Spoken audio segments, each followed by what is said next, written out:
الحمد لله نحمده ونستعينه ونستغفره ونؤمن به ونتوكل عليه ونعوذ بالله من شرور أنفسنا ومن سيئات أعمالنا من يهده الله فلا مضل له ومن يضلل فلا هادي له ونشهد أن لا إله إلا الله وحده لا شريك له ونشهد أن محمدا عبده ورسوله صلى الله عليه وعلى آله وأصحابه وبارك وسلم تسليما كثيرا كثيرا كثيرا أما بعد فأعوذ بالله من الشيطان الرجيم بسم الله الرحمن الرحيم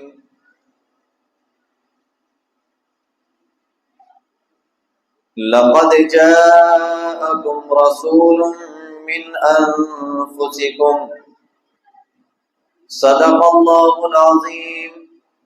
وصدق رسوله النبي الكريم ونحن على ذلك لمن الشاهدين والشاكرين والحمد لله رب العالمين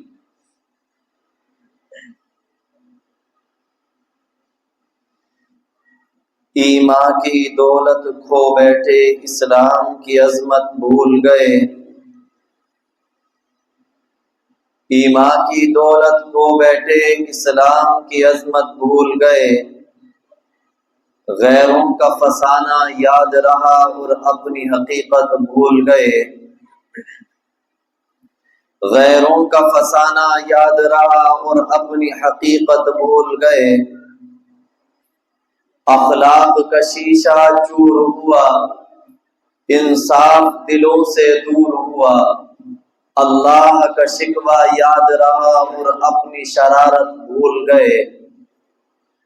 قرآن کے پارے پارے میں اللہ سے کرتے ہیں باتیں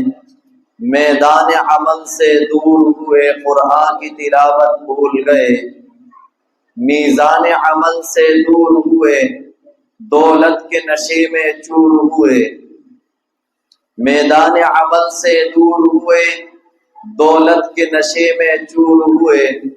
اسلام مٹانا یاد رہا باطل کو مٹانا بھول گئے دنیا کا گھر آباد کیا عقبا کا گھر برباد کیا مشکل میں خدا کو یاد کیا آسان ہوئی مشکل بھول گئے منہ دیکھ لیا ہے شیشے میں پر داغ نہ دیکھا سینے میں منہ دیکھ لیا ہے شیشے میں پر داغ نہ دیکھا سینے میں دل ایسا لگایا جینے میں مرنے کو مسلمان بھول گئے دولت کے پجاری بن بیٹھے عہدوں کے پجاری بن بیٹھے قارون کی پیروی کرنے لگے آقا کی نصیحت بھول گئے داڑھی کو تم نے صاف کیا اور دل کو نبی کے چاک کیا جس کام سے خوش ہوتا ہے خدا وہ کام مسلمان بھول گئے کیا کذب و زنا کیا بغض و دغا کیا کذب و زنا کیا بغض و دغا ہر ایک ہمارا فعل برا عزت کے لٹیرے بن بیٹھے عزت کی حفاظت بھول گئے اسلام کے غازی بن نہ سکے ہم دل سے نمازی بن نہ سکے جن سجدوں میں ملتا ہے وہ خدا ہم ایسی نمازیں بھول گئے سینوں میں کدورت رکھتے ہیں آپس میں نفرت کرتے ہیں سینوں میں کدورت رکھتے ہیں آپس میں نفرت کرتے ہیں، سکھلایا نبی نے جو پیار و وفا، وہ پیار و محبت بھول گئے صلی اللہ علیہ وسلم۔ معزز سامعین کرام، محترم بزرگوں، دوستوں، عزیز دینی بھائیوں، معصوم بچوں اور پردے کے اندر سماعت فرمانے والی میری اسلامی ماؤں اور بہنوں، اس پروگرام کا مقصد آپ حضرات کو بخوبی معلوم ہو چکا ہے کہ اس کے انعقاد کا مقصد اور منشا یہ ہے کہ ہمارے اندر، ہماری آنے والی نسلوں کے اندر، ہماری ماؤں اور بہنوں کے اندر دین کی کرن پیدا ہو جائے، دین پر چلنا آسان ہو جائے، نبی کریم صلی اللہ علیہ وسلم کی زندگی کو راہنما اور راہبر بنا کر ہمارے لیے زندگی گزارنا آسان ہو جائے۔ اسی مقصد کے تحت آپ حضرات کے سامنے تفصیل کے ساتھ نبی کریم صلی اللہ علیہ وسلم کی سیرت طیبہ کو بیان کیا جائے گا اور جا رہا ہے، تاکہ میں اور آپ نبی کریم صلی اللہ علیہ وسلم کی سیرت طیبہ سے وابستہ ہو سکیں، آپ کی سیرت سے جڑ سکیں، آپ کا اتباع، آپ کا طریقہ کار ہماری زندگی کے اندر آ جائے۔ اسی پہلو کو لے کر آپ حضرات کے سامنے گفتگو چل رہی ہے، وہیں سے میں آپ حضرات کے سامنے شروع کرتا ہوں۔ حضرت اسماعیل علیہ السلام جو حضرت ابراہیم علیہ السلام کے صاحبزادے ہیں اور حضرت ہاجرہ علیہ السلام کے وطن مبارک سے آپ کی پیدائش ہے، لہذا حضرت اسماعیل علیہ السلام کے 12 بیٹے ہوئے، جن میں سے ایک بیٹا آپ کا قیدار نام کا ہے،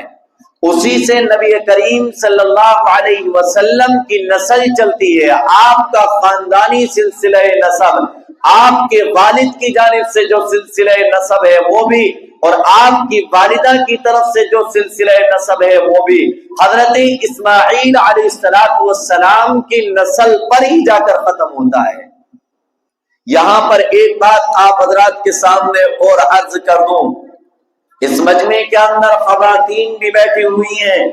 خصوصاً یہ واقعہ ان کے لیے سبق آموز ہے، سبق حاصل کرنے والا واقعہ ہے۔ حضرت اسماعیل علیہ السلام کی جو شادی ہوئی ہے قبیلہ بنو جرہم، جس میں آپ کی شادی ہوئی، اس قبیلے میں شادی ہونے سے پہلے حضرت اسماعیل علیہ السلام کی ایک شادی اور ہو چکی، لیکن آپ نے اپنی بیوی کو طلاق دے دیا تھا۔ اس کی وجہ یہ تھی، حدیث طیبہ کے اندر بیان کیا جاتا ہے، حضرت ابراہیم علیہ السلام اپنے صاحبزادے حضرت اسماعیل علیہ السلام کو اور اپنی زوجہ حضرت ہاجرہ علیہ السلام کو مکہ کی سرزمین پر آج چھوڑ کر آئے۔ جب کچھ عرصے کے بعد آپ کا آنا جانا ہوتا رہتا تھا، جب اسماعیل علیہ السلام کی پہلی شادی ہو گئی، آپ گھر کے اندر پہنچے ہیں، حضرت اسماعیل علیہ السلام کے گھر پر پہنچے، آپ نے جا کر دروازے پر دستک دی ہے، حضرت ابراہیم علیہ السلام کے صاحبزادے حضرت اسماعیل علیہ السلام اس وقت شکار کرنے کے لیے گئے ہوئے ہیں۔ عرب کا جو کھانا ہے، عرب کا جو غذا ہے، وہ زیادہ تر گوشت پر محمول ہوا کرتی ہے، لہذا اسماعیل علیہ السلام شکار کے لیے گئے ہوئے ہیں۔ حضرت ابراہیم نے دروازے پر دستک دی اور معلوم کیا اسماعیل علیہ السلام کہاں پر گئے ہیں۔ بیوی نے اندر سے بتایا ابراہیم علیہ السلام سے کہ اسماعیل علیہ السلام اس وقت شکار کے لیے گئے ہوئے ہیں، اگر آپ کا کوئی کام ہو تو آپ مجھے بتا دیں، جب اسماعیل علیہ السلام واپس تشریف لائیں گے میں آپ کی بات ان تک پہنچا دوں گی، آپ کا پیغام ان تک میں پہنچا دوں گی۔ لہذا ابراہیم علیہ السلام نے اپنے بیٹے کی بہو حضرت اسماعیل علیہ السلام کی زوجہ سے سارے حالات پوچھے ہیں، گزر بسر کا طریقہ کار پوچھا ہے، زندگی کے سکون کے متعلق پوچھا ہے۔ حضرت اسماعیل علیہ السلام کی زوجہ نے، آپ کی اہلیہ نے، آپ کی بیوی نے اپنے گزر حضرت ابراہیم علیہ السلام سے معاشی تنگی کا ذکر کیا ہے، اور یہ کہا کہ ہمارے معاش میں بڑی دقتیں، بڑی پریشانیاں ہیں،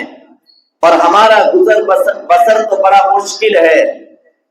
بڑی پریشانیاں پیش آتی ہیں۔